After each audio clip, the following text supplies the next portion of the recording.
Today is my favorite day out of the year because I am filming this on January 1st, 2025. New Year's Day is a new slate of a brand new year and anything can happen. And I know that sounds a little woo-woo, but yes, anything can happen, especially if you put the work in. And today we're gonna go through step by step on how you can plan out this year to be your best year as a children's book author. And I know it can seem really overwhelming and daunting and you just don't know where to start, but I got you. I've gotten great results year over year doing this kind of planning on January 1st because I make it simple and actionable and actually really realistic. I think if you don't keep it realistic and you bite off more than you can chew, you're gonna ultimately end up failing. And we don't want that. We want you to succeed and we want to have fun while doing it. So let's get right into it. So our first step is we're going to reflect on the previous year because you don't know where you're going unless you know where you are. So let's look at where we are and let's look at what worked best for you this past year. So the first question you're gonna ask is what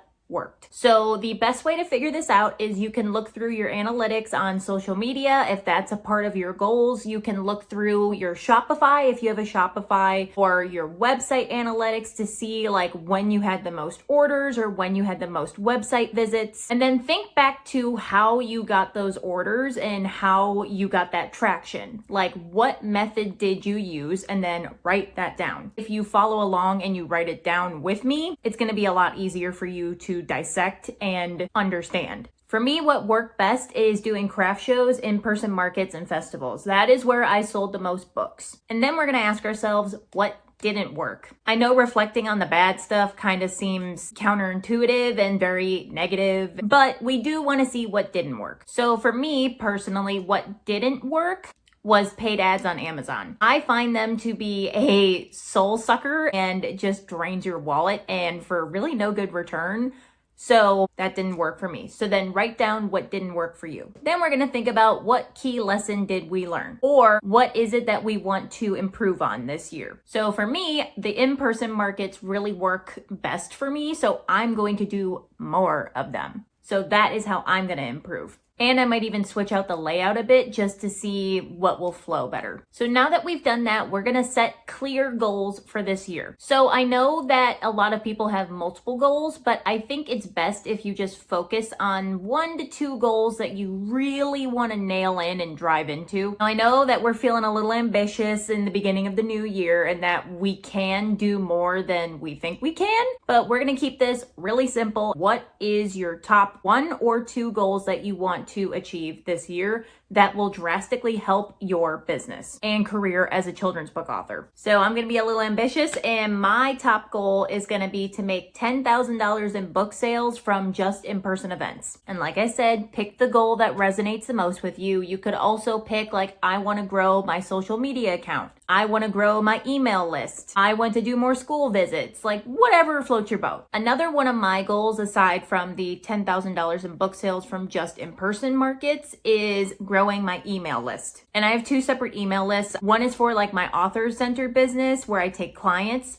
And then the second one is actually for the people that buy books from me and download my free printables. So I'm going to focus on that. I actually have 3 goals for this year because I am launching my 3rd book this year in spring. So I want a really successful book launch for that. So I'm going to write that down as well. So if social media marketing is a big part of your marketing plan and how you make sales from your books, I highly recommend you get yourself a content calendar. So you can get free ones. There are some on Google. I think there's some on Canva, but they're just like the blank calendar and they don't really like prompt you to do anything or help you. But I actually created an Instagram content planner for authors specifically, where I take you step by step on like what you need to focus on, how many times you need to post, what you need to post, and like fill in the days for where you have freebies, book promos, launches, events, whatever. So I'm going to show you off of my Instagram planner, which is free to download and it will be linked in the description below. So as a quick little overview, we're going to pick how many times we want to post. So I'm going to post 5 to 7 times because I've been doing this for 3 years. So I've built up to it, but I would recommend starting at 3 to 5. So even just like 3, post Monday, Wednesday, Friday, that's probably the best. And what types of posts am I going to post? I would say reel, pictures, carousels. I don't really do quotes, but quotes are good if you need like a filler post. And then we're gonna go through this like month by month. So you don't need to do the whole year, just start with January or whatever month that you're starting with. So think about like what holidays are in January or what's happening in January for your business or whatever month that you're doing it for. So I don't really have any promo dates or holidays in January, so I'm just gonna write NA.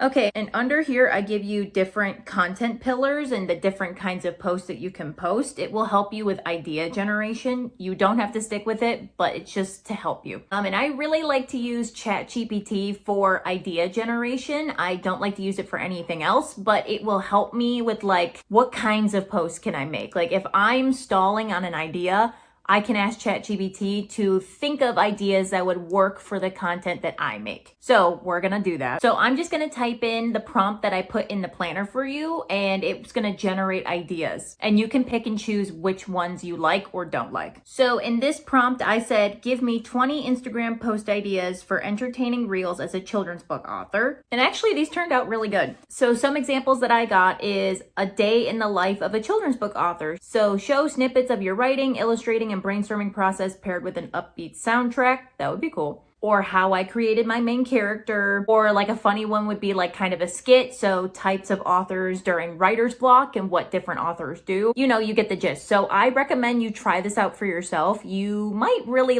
end up doing this. So then when you pick the ideas that you like, you can always tweak them a little bit. I recommend that you do because it doesn't always come up with the best ideas right away, not until you've used it enough. So cherry pick the ones that you like, plug it in to this bottom section here, and then just write a content idea in each box. The order does not matter. And then you're just gonna fill out your calendar. Just gonna plug in the dates in your little blank calendar of the ideas that you wanna post on any given day. Then a pro tip, and you've probably heard this tip before, but you should batch create all of your content. So if you go for like 1 day, 1 hour, and you try to do 3 reels in an hour, you have a whole week's worth of reels if you want to post 3 reels a week. Or gathering together the photos and editing the photos that you want to post that week. Like try to make it really timely so that way it's really easy and sustainable for you. So our next step is we're going to develop a marketing plan. Now I know this sounds kind of scary, but we're going to make it really easy, really doable. So think about your goals and how you're going to achieve those goals, and basically just break it down. This is all we're gonna do. So if social media is part of your tactic, write down how many times a week you wanna post on social media. And also be specific of which platform you wanna post on. So for me, I wanna post 5 to 7 times a week on Instagram. And if TikTok doesn't get banned, I'd like to post 3 to 5 times a week. I've kind of been slacking on that one, but I'm just gonna post anyways. And for me, since email list growth is big into my goals, I'm going to create another little action step for that one. So I'm going to add something specific to my email list growth. And then because in-person markets and events are big into my marketing plan, I'm going to write down how many I potentially want to do this year. I'm thinking I want to do between 7 and 10. We'll see what actually plays out because I do have a part-time job and a small child, so we'll see. But I'll just put down I want to do 5 to 10 events. Then we're going to break down our marketing plan even further, and we're going to put it into a weekly or daily schedule. So I like to break it down by 7 days. So this way I can keep track a little bit better, but you can do whatever works for you. And also for me, like my social media marketing plan, I personally like to post at least 1 time a day on a specific platform. Like it doesn't matter what platform, as long as I'm posting once a day, I feel a lot better about it. But obviously you can do whatever you want. So how I'm breaking it up is I'm doing Instagram Monday through Friday at least. And if I have time, I will post on Saturday or Sunday. And then posting on TikTok Monday, Wednesday, and Friday. And then I will post for my email list growth on Tuesday, Thursday, and Saturday. And it sounds like a lot, but if you write it down and you have it in a daily to-do list, and it's so doable that way.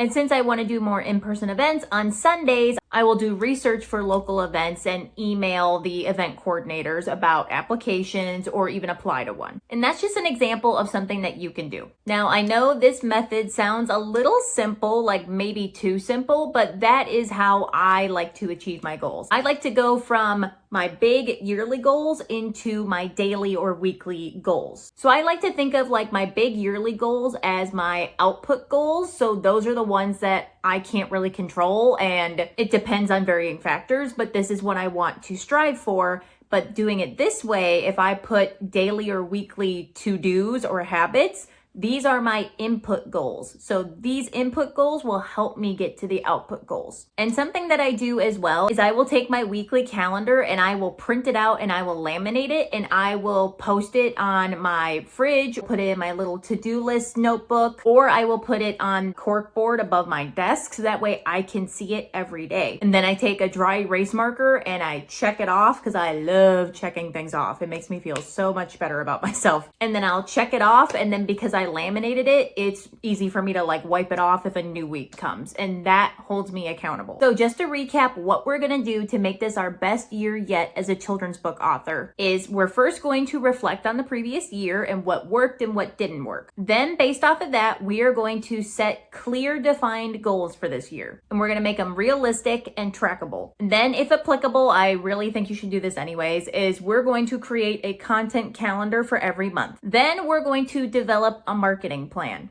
So we're just going to write down how many times we're going to post, what days we're going to post, onto what platform, or what kind of research you're going to do. Or if you're writing a book or illustrating a book, you're going to put down in each day when you're going to write or illustrate. Then we're going to stay consistent by making these goals actionable, simple, realistic, and rewarding. And make sure to celebrate your wins, whether they're big or small. I know that when you have these big dreams and you only hit like a little bit of that big dream, it can be discouraging, but guess what? What you're doing as an author, not a lot of people can actually make work. So you should just be proud of yourself that you are putting yourself out there. You are putting your art out there. Like, you are truly going after what you want, and that is to be respected, because a lot of people don't do that because they're too afraid of what people will think of them. So just remember that. And let me know in the comments what your goal is for 2025. I would love to know because everybody's goals are so different and I love to learn from everybody. So let me know in the comments. I'm really excited to read that. And let's make 2025 a good one, guys. 2024 was something. So let's make 2025 a year to remember and a year that we can really celebrate. You got this. I believe in you. And as always, if you found this content useful and you liked it, please give me a like and subscribe to my channel. It really helps to support me. And it also tells me that you're actually enjoying this content. And if you like this video, you're probably going to like the next one.